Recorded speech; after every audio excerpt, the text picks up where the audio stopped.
So in fact, it's the topic of generosity that we need to think about, rather than just handing stuff over or giving something.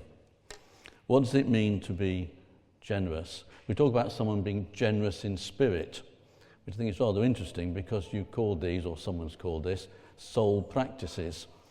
And without trying to go into what a soul actually is and which bit of you it is, it's not about just having something in your soul. It's about everything about you.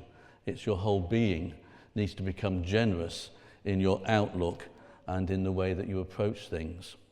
So generosity is more my theme today than just giving. And we're going to have several readings during the course of what I say. And we're going to have the first one now, and someone is going to come up and read to us from Matthew chapter 6. Matthew 6, verses 19 to 24. Page 971, if you'd like to read along. Do not store up for yourselves treasures on earth, where moth and rust destroy, and where thieves break in and steal. But store up for yourselves treasures in heaven, where moth and rust do not destroy, and where thieves do not break in and steal. For where your treasure is, there your heart will be also. The eye is the lamp of the body. If your eyes are good, your whole body will be full of light. But if your eyes are bad, your whole body will be full of darkness. If then the light within you is darkness, how great is that darkness? No one can serve two masters. Either he will hate the one and love the other, or he will be devoted to one and despise the other. You cannot serve both God and money. This is the word of the Lord. Thank you very much. That's quite a familiar passage, isn't it? One you've probably heard many times. But at the heart of that, there's a little phrase in there that Jesus uses, which is often not fully understood. It's about your eye. Why does he suddenly start to talk about your eye or your eyesight or whatever? And that's because he's using a particular phrase or idiom that was very popular at the time. An idiom is something that works well in one language, and if you don't understand it, you'll mistranslate it and it won't make the same sort of impact. So within the context of those he's speaking to, the idea of having a good eye was to be generous. And the opposite, a bad eye, was to be stingy.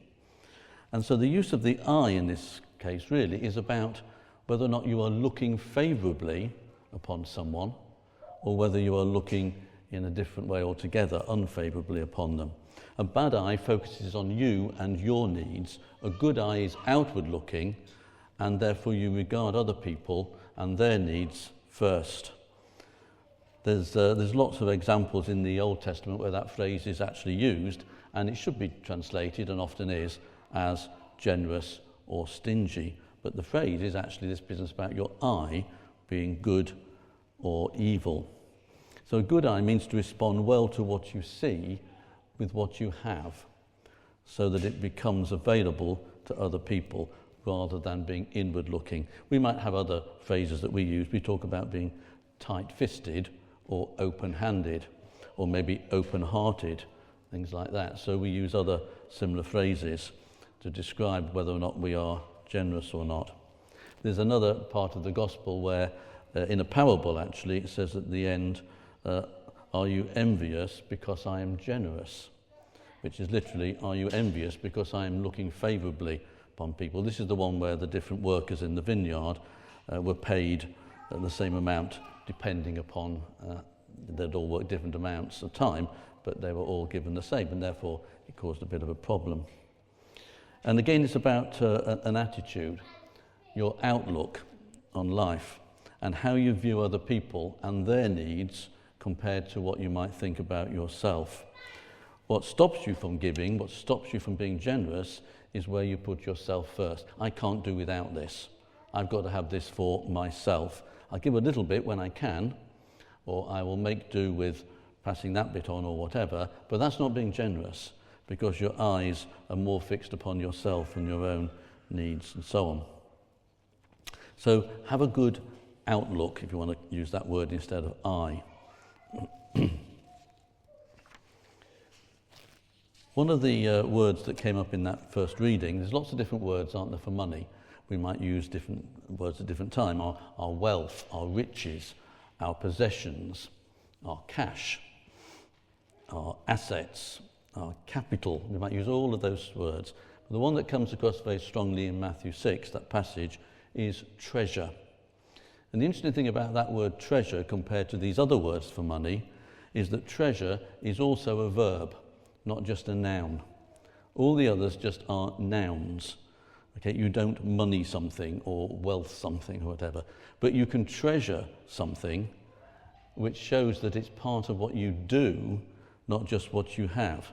In fact, when you treasure something, it becomes your treasure. That's why you can use the word treasure. Oh, I treasure that, means that becomes your treasure. And it may not just be money, it might be other things that you have in your life. So what we treasure is what becomes treasure to us.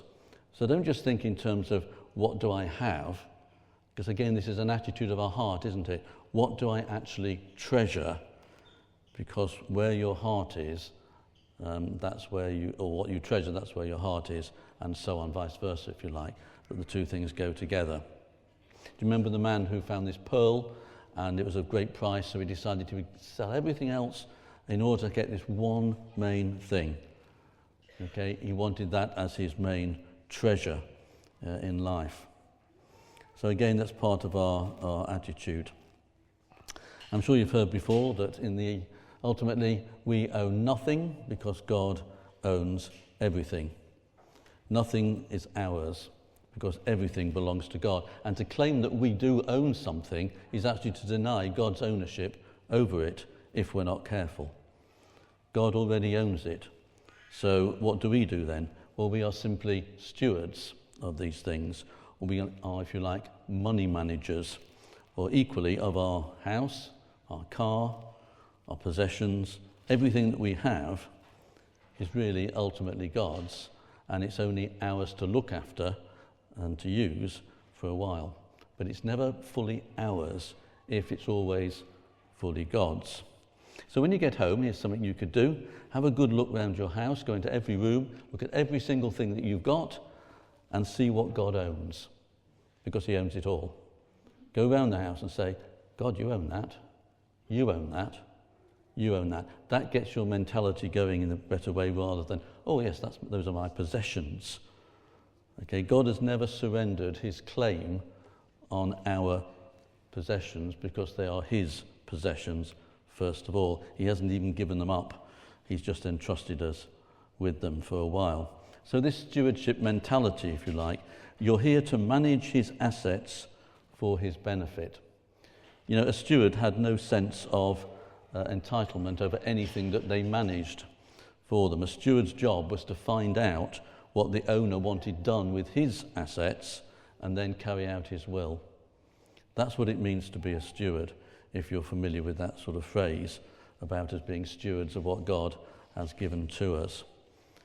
So yes, you might still think, well, I own that, but actually think again. Perhaps you don't actually own it in the way that you thought. You're there to look after it on God's behalf for a while. We might come back to that idea later. But we're going to have some more readings, and there's 3 shorter ones, all from the Old Testament now. So firstly, we're reading Job 1:21, and it's on page 510. Job said, "Naked I come from my mother's womb, and naked I shall depart. The Lord gave, and the Lord has taken away. May the name of the Lord be praised." And then from Ecclesiastes 5:10, and that's on page 672.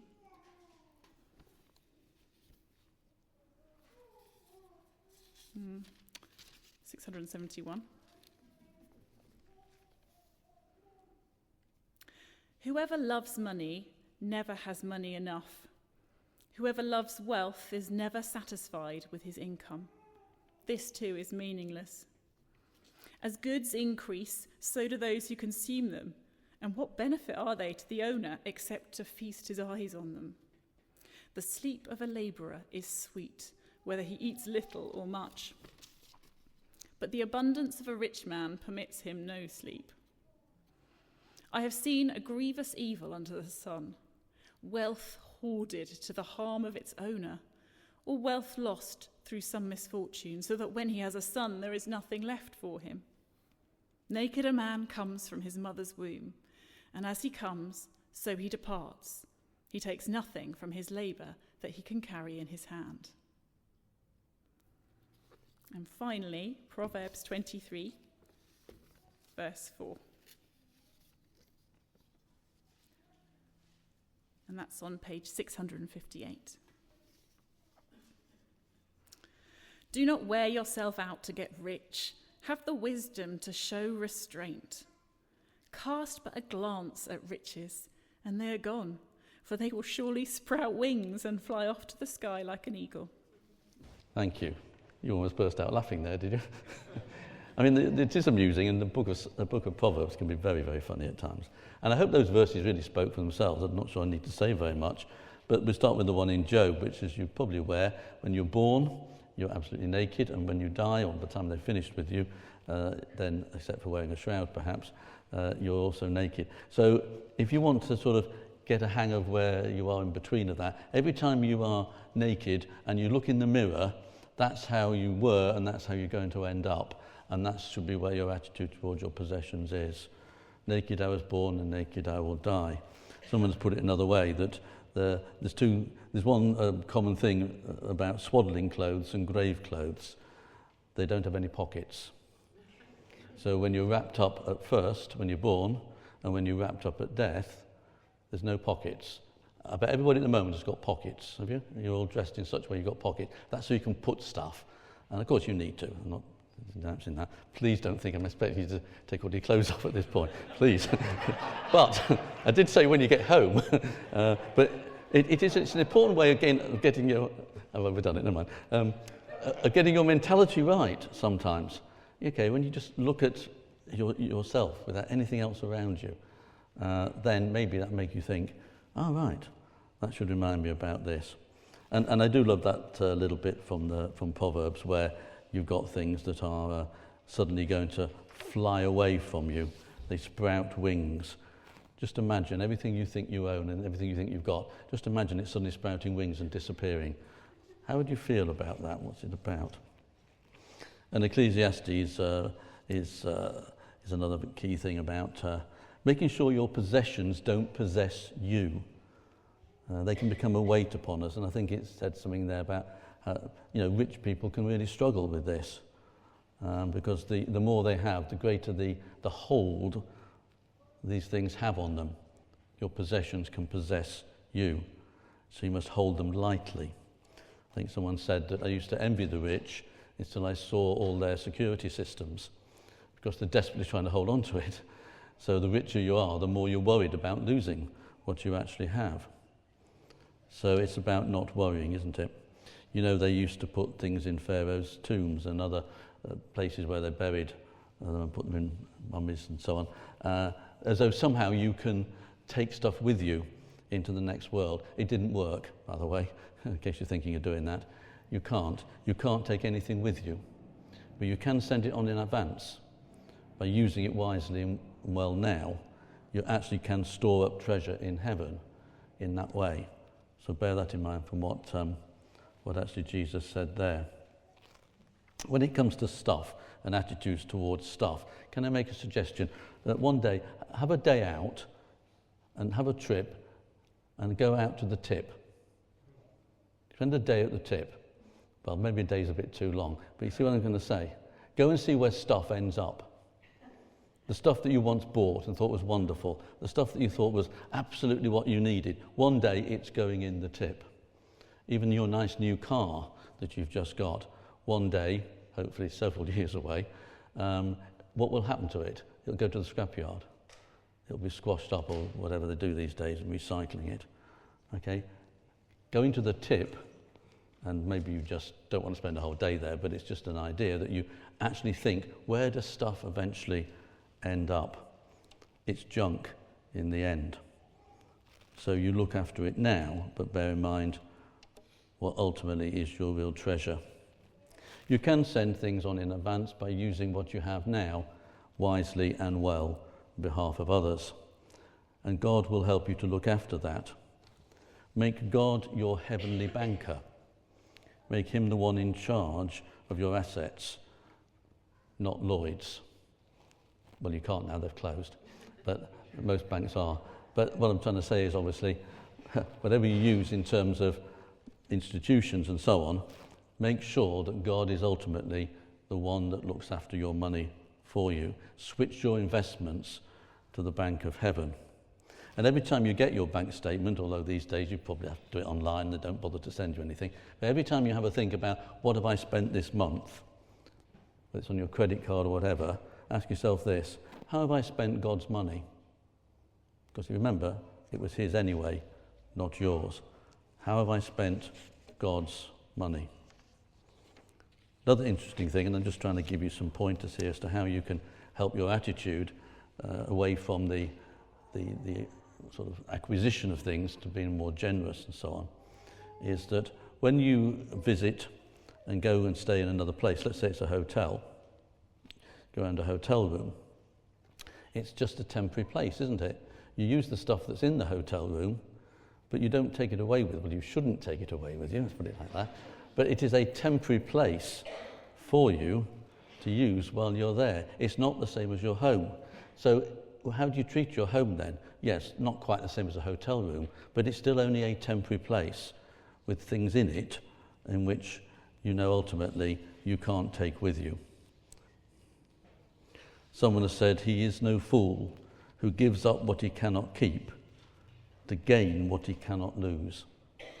I think that might have been a missionary or somebody who gave up a lot to go and serve Christ. Storing up your treasure on earth isn't just wrong, it's actually stupid. It just doesn't mean anything, it doesn't make sense. He is no fool who gives up what he cannot ultimately keep in order to gain what he cannot lose. Someone said, what's the point of gaining the whole world and losing your own soul? What's the point in having all this stuff in this world, which eventually you've got to leave behind and leave it to the tip, when you've got something more precious that you need to be looking after? So as I said, your heart always goes where you put God's money. So think every time you spend it, how am I spending the money that God has given me on his behalf, and so on. We're going to have another reading now, and this one is another well-known one. I think I've got it in the right order. It's 1 Timothy next, isn't it? So we've got 1 Timothy, please. The next reading is from 1 Timothy 6, verses 6 to 10 and 17 to 19 on page 1194.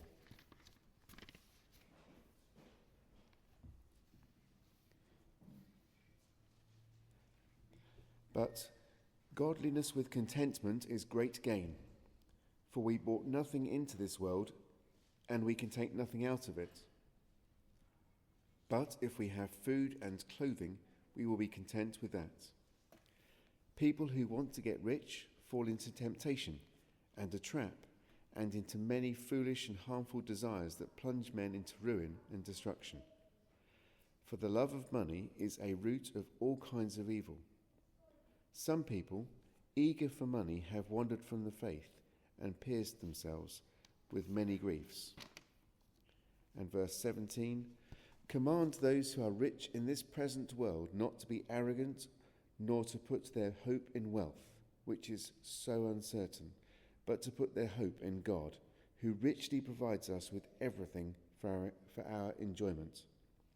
Command them to do good, to be rich in good deeds, and to be generous and willing to share. In this way, they will lay up treasure for themselves as a firm foundation for the coming age, so that they may take hold of the life that is truly life. Thank you very much. So it's more familiar words and very powerful ones. Again, probably saying it far better than I could do. Do you notice the word generous was in there? Be good, do good, be rich in good deeds, and be generous and willing to share. Something keeps coming up. One or two more little sort of snippets then to help you on this.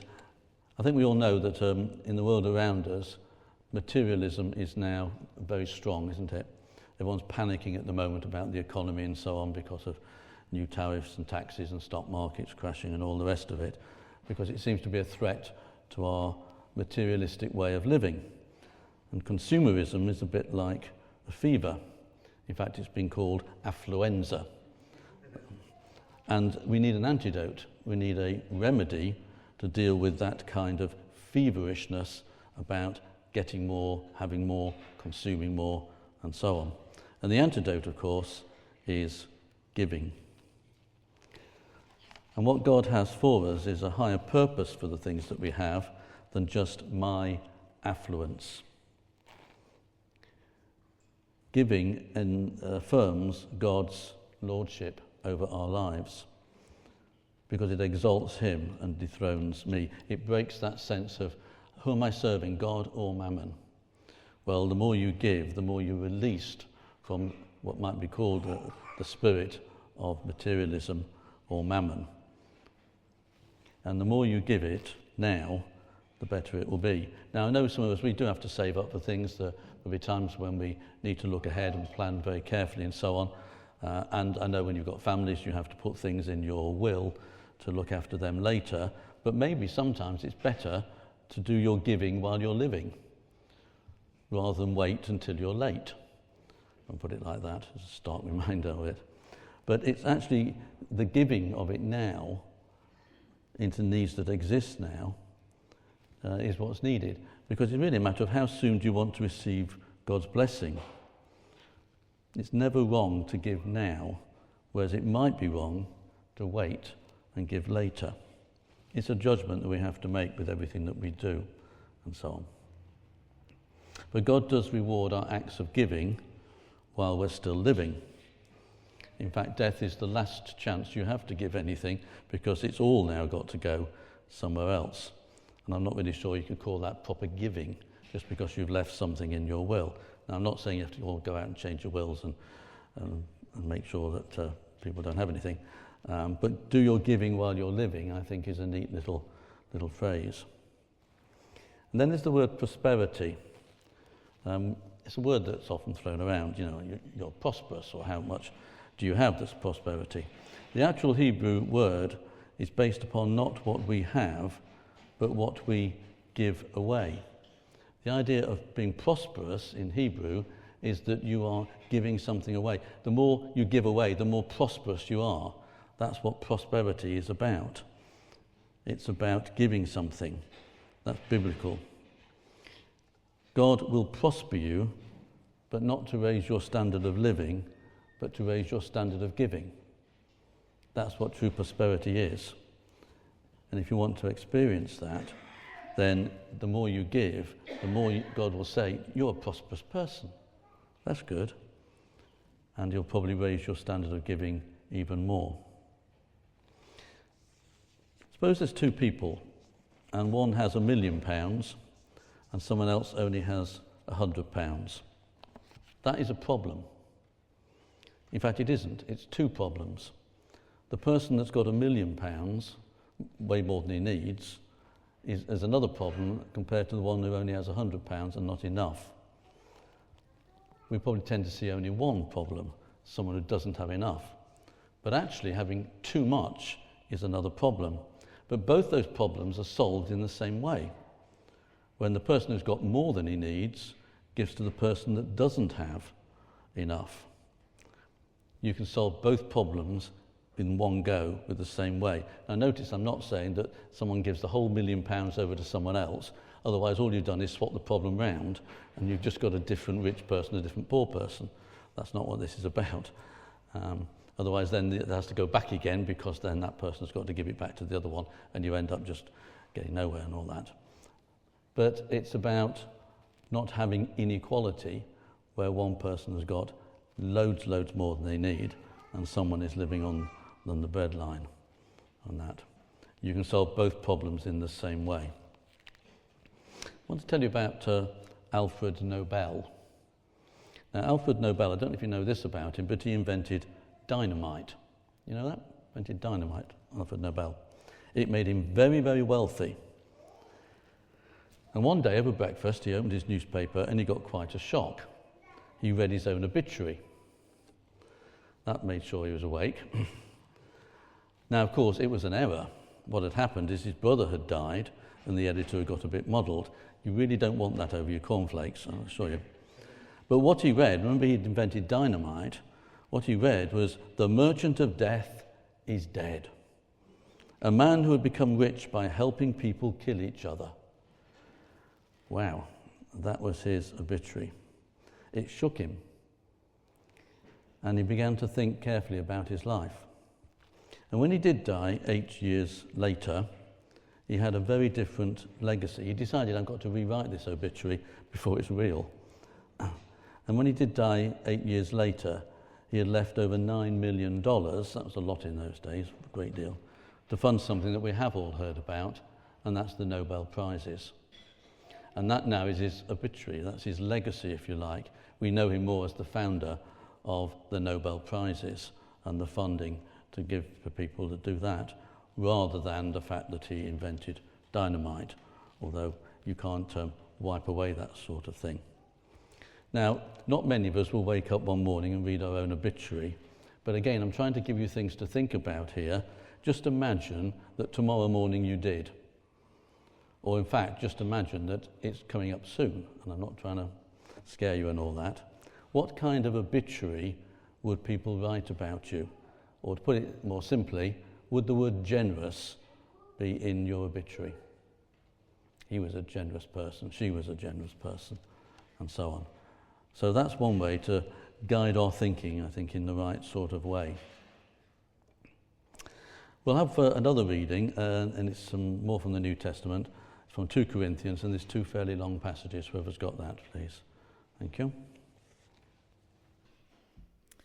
So 2 Corinthians 8, 1-15, and then 9, 6-14, and it's on page 1162 of the Church Bibles.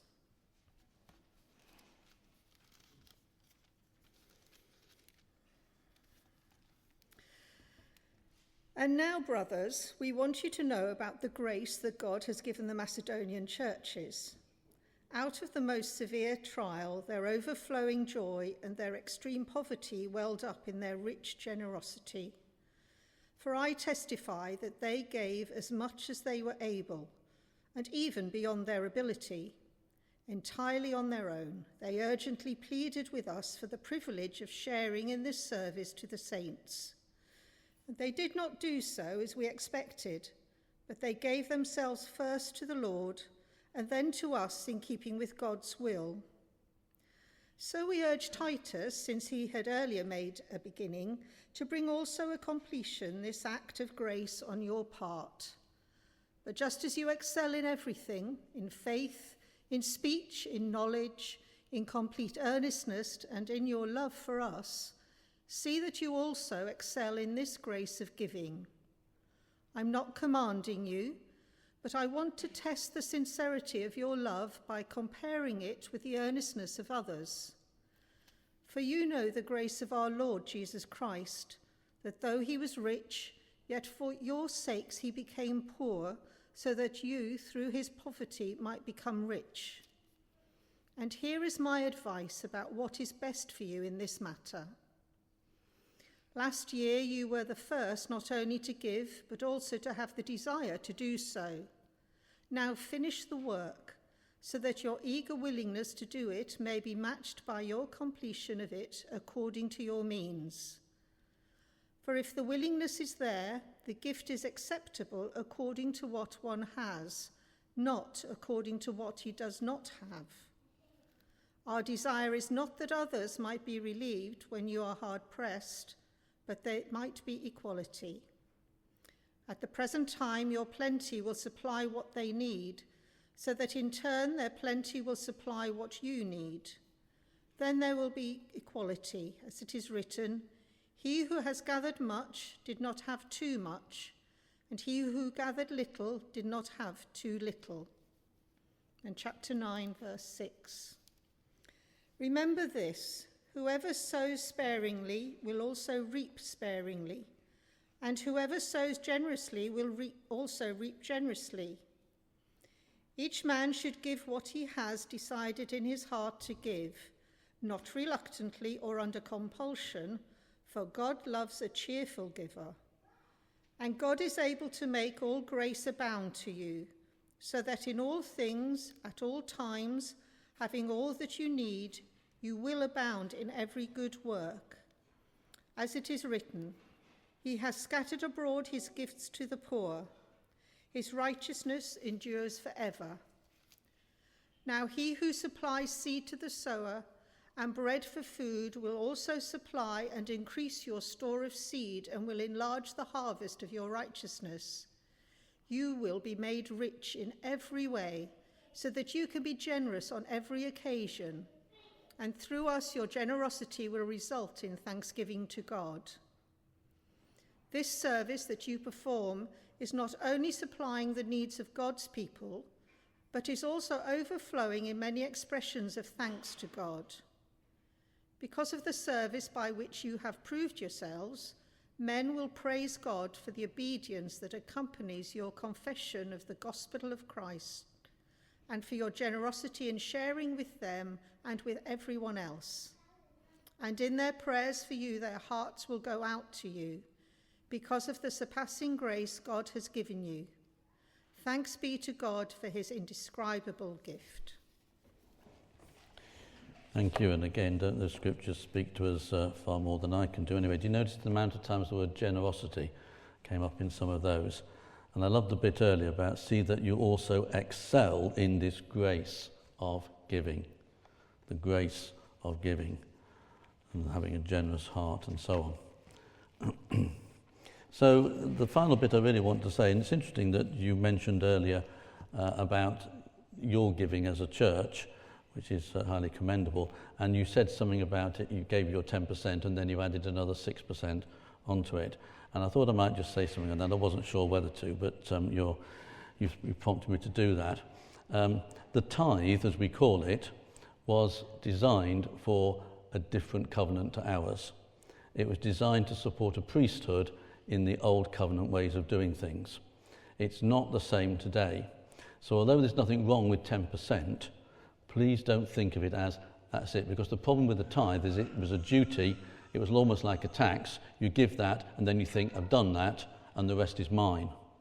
And it has the wrong attitude. It's not, you can't be generous with a tithe because you've already fixed in advance that it's 10%.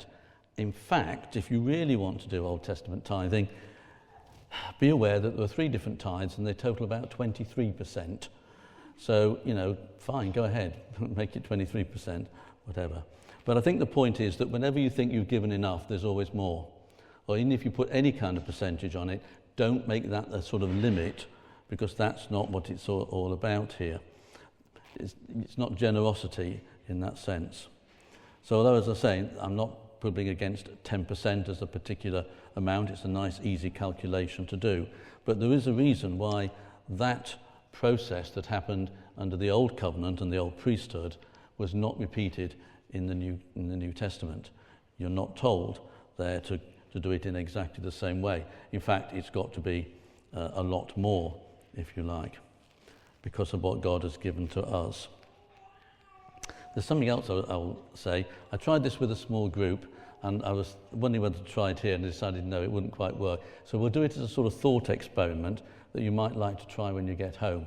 What I did with this small group is I gave them all a little bit of paper and something to write with if they needed it, and said, I want you to put on that piece of paper a number which represents all the actual money that you have in your bank, your savings account, in whatever you've got, ISAs, premium bonds, everything. Not your house. Okay, you don't need to include that. You don't need to include your car and all the rest of it, but all your actual available amount of money or cash or whatever you want to call it. Put that on a piece of paper, and then we're going to put them all down on the floor, face up, so we can all see, and then I'll add them all up, and that's our collective amount of money that we have got. Now, of course, that didn't go down well. First comment was, but it's private. Now, the point was that we were studying Acts, where it says that the disciples had everything in common, and that they sold things, houses, fields, and so on, and brought it and laid it at the apostles' feet. So what I was trying to do was to make that more real and suggest that today, by the way, when they sold their houses or their fields, it didn't mean they were suddenly homeless. They sold things that they didn't need, like extra property or fields that they weren't really needing and so on. But they decided that they would have everything in common. And that would seem to be almost natural and inevitable for the early church. And to try and bring that home, that was my suggestion. And then said, okay, we won't quite do it like that. So when you put your number on your piece of paper, because I still want you to do that, you can fold it up. And then I put some shoes in the middle of the room and said, now come and put your bit of paper in the shoes as though you're laying it at the apostles' feet. Just trying again to make it sort of real to them. That's the way in which you're dedicating or devoting what you have to not just the Lord, but to every one of us. And then if you've got a need, if you really have a desperate need, there's the bank into which you can go, because what we own is yours as well.